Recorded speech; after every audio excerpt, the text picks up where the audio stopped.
ये आज सुनवाई हुई, हम यहाँ आए थे, सारे वकीलों ने अपनी बात रखी और ये जो केंद्र सरकार जो अनकॉन्स्टिट्यूशनल बिल लेकर आई है, हमें उसमें उम्मीद है कि हमें कुछ ना कुछ ऐसा ऑर्डर यहाँ से पास होगा जिसपे हमें राहत मिलेगी और ये जो हमारी वक्फ की ज़मीनों को कब्जा करना चाहते हैं वो कहीं ना कहीं उस पर रुकेगा।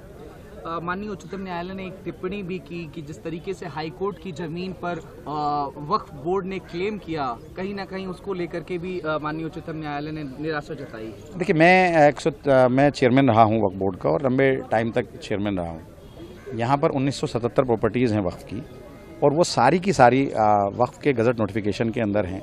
उसमें एरिया भी है, उसमें लोकेशन भी है, तो ऐसा कुछ नहीं है कि हम किसी भी ज़मीन को जो है ये हम क्लेम कर दें, ऐसा कुछ नहीं है और क्लेम कर देने से हो नहीं जाती है। लेकिन जो ज़मीन है, जो 9 लाख प्रॉपर्टीज़ हैं, जो वक्फ बाय यूज़र हैं, वो ज़मीन तो हमारी अपनी ज़मीनें हैं ना, तो वहाँ पर हमारे कब्रिस्तान हैं, दरगाह हैं और एक ज़माने से हैं, तो उनको ये कब्ज़ा करना चाहते हैं। जैसे 123 प्रॉपर्टी दिल्ली के अंदर हैं, तो एक नोटिफिकेशन पीछे जारी भी किया था इन्होंने, यूनियन ऑफ इंडिया ने। मैं हाई कोर्ट गया, हाई कोर्ट जाने के बाद वहाँ से हमें राहत मिली और उसमें माना हाई कोर्ट ने कि administration control Delhi Waqf board का था और वक्फ बोर्ड का रहेगा। तो और ऐसी तो बहुत सारी प्रॉपर्टीज़ हैं, लाल मस्जिद के पीछे की प्रॉपर्टी इन्होंने कब्जा कर ली, वहाँ पर बिल्डिंग बना दी, CBI को दे दी। आज भी टर्मिनल के अंदर वो केस चल रहा है। ऐसी जो है माता सुंदरी रोड पर है, ऐसी खसरा 484 है, वो इन्होंने जो है अलॉट कर दिया दूसरी एजेंसी को। तो ये तो ज़मीनों को कब्जा करने का मकसद है सीधा सा और कुछ नहीं है।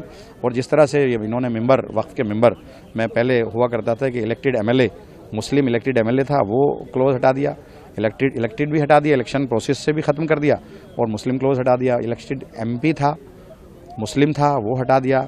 मुस्लिम जो है वो मुतवल्ली इलेक्टेड था, वो हटा दिया। तो कहीं ना कहीं इलेक्टेड प्रोसेस को ख़त्म किया। और ये जानते हैं कि कहीं भी किसी भी स्टेट में इनका ना तो कोई MP है मुस्लिम, ना ही कोई MLA है।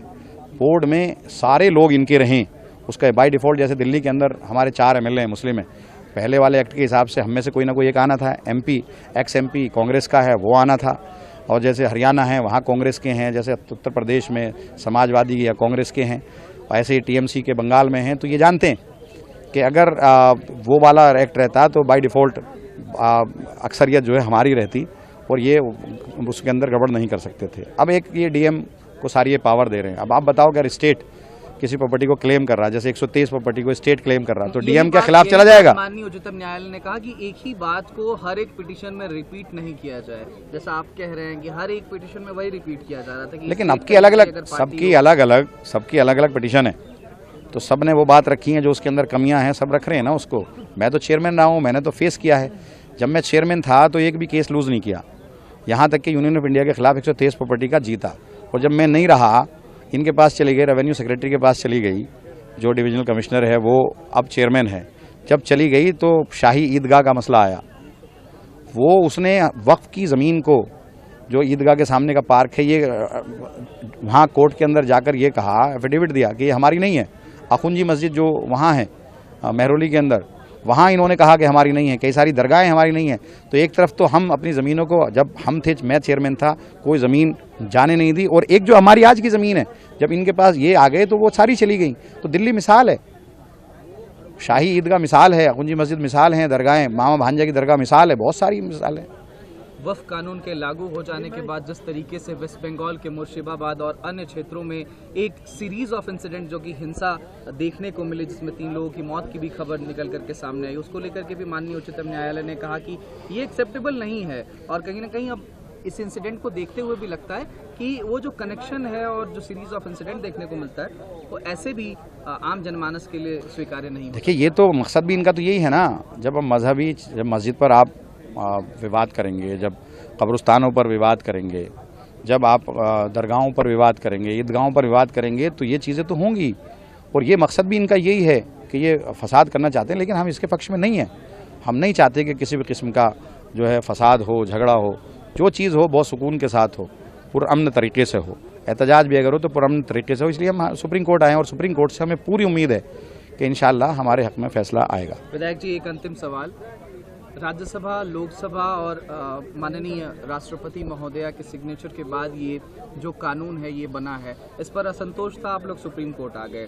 सुप्रीम कोर्ट से आपको क्या लगता है कि ज्वाइंट पार्लियामेंट्री कमेटी की 90 से ज़्यादा बैठकों के बाद बनी हुई इस लॉ पर क्या स्टे मिल सकता है या फिर क्या कुछ फैसला आ सकता है जो आप जिससे संतोष दिखा सकें? ज्वाइंट पार्लियामेंट्री कमेटी के अंदर जो रिकमेंडेशन आए थे तमाम मिली जमातों के, तमाम पार्टीज़ के, वो इन्होंने माने कहाँ हैं? अगर वो मान लेते तो ये कुछ होता ही नहीं। और हमें पूरी उम्मीद है, सुप्रीम कोर्ट के अलावा हम जाएंगे कहाँ? सुप्रीम कोर्ट से हमें पूरी उम्मीद है। बहुत सारे केसेस में सुप्रीम कोर्ट ने इंसाफ दिया है, अक्सर ज़्यादातर केसेस में इंसाफ दिया हो, तो यहाँ से मिलेगा हमें। पूरी उम्मीद है हमें कि यहाँ से हमें इंसाफ मिलेगा। बहुत शुक्रिया। अगर आप ये वीडियो YouTube पर देख रहे हैं तो हमारे चैनल को सब्सक्राइब कर बेल आइकन दबाएं और Facebook पर देख रहे हैं तो हमारे पेज को लाइक करें। 8 मिलियन प्लस सब्सक्राइबर, आपके इस भरोसे के लिए बहुत धन्यवाद।